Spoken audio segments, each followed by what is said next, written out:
empezamos cerrando la jornada en Musiquebarri el miércoles 29 con Melissa Aldana, una joven saxofonista chilena que lleva ya años en Nueva York, ha ganado varios premios y sus últimos discos han sido incluso nominados a los premios Grammy. Señalar que fue portada de Downbeat, la mítica revista de jazz, en el mes de abril, y eso no lo consigue cualquiera.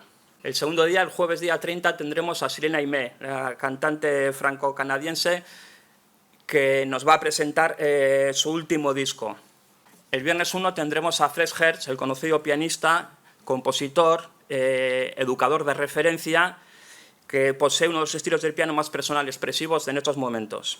El sábado tendremos a un músico mítico en el mundo del jazz, Ron Carter, un contrabajista de casi 85 años, que ha pasado con todos los mejores músicos de jazz de su vida. Estuvo en uno de los quintetos míticos de Ron Carter, de Miles Davis, y desde entonces ha grabado y actuado con todos los grandes del jazz. Cerramos el festival con el grupo de Gonzalo Rubalcaba y el pianista y la cantante Aimé Nubiela.